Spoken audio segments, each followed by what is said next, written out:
Hello, നമ്മുടെ kitchen സിങ്കും അതുപോലെ തന്നെ ടാപ്പും ഒക്കെ ഒരുമാതിരി മങ്ങിയ ഷെയ്ഡ് വരുവാണെങ്കിൽ ഈ കുഞ്ഞു ടിപ്പ് ഒന്ന് ട്രൈ ചെയ്ത് നോക്കിയേ.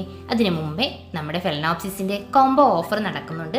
നല്ല ഹെൽത്തി ആയിട്ടുള്ള ബ്ലൂമിങ് സ്റ്റേജിലായിട്ടുള്ള പ്ലാന്റ്സ് ആണ് നമുക്കിപ്പം അവൈലബിൾ ആയിട്ടുള്ളത്. പ്ലാന്റ്സ് വാങ്ങാൻ താല്പര്യം ഉണ്ടെങ്കിൽ തന്നെ ഈ നമ്പറിൽ ഒന്ന് കോൺടാക്ട് ചെയ്തോളൂ കേട്ടോ. അതുപോലെ തന്നെ ഡെൻഡ്രോബിയം കോംബോ നടക്കുന്നുണ്ട്.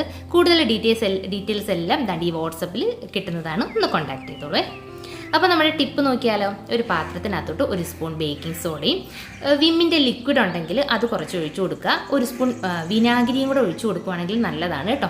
എല്ലാം കൂടെ മിക്സ് ചെയ്തതിന് ശേഷം നമ്മുടെ സ്ക്രബ്ബർ വെച്ചിട്ടോ അല്ലെങ്കിൽ ആ ഒരു കഴുകുന്ന ആ ഒരു ഇത് വെച്ചിട്ടോ നമ്മൾ നല്ലതുപോലെ കഴുകി എടുക്കുകയാണെങ്കിൽ, ജസ്റ്റ് ഒന്ന് സ്ക്രബ് ചെയ്തെടുക്കുകയാണെങ്കിൽ നല്ല ഗ്ലേസിങ്ങോടുകൂടി നിൽക്കും. അതുപോലെ തന്നെ നമ്മുടെ സ്റ്റീൽ പാത്രവും ഒക്കെ നല്ല രീതിയിൽ കറ പിടിക്കുകയാണെങ്കിൽ ഇതെല്ലാം ഈ ഒരു സംഭവം കൊണ്ട് ക്ലീൻ ചെയ്തെടുക്കാൻ പറ്റും. മസ്റ്റായിട്ട് നിങ്ങൾ ട്രൈ ചെയ്തിട്ട് ഫീഡ്ബാക്ക് പറയാൻ മറക്കരുത് കേട്ടോ.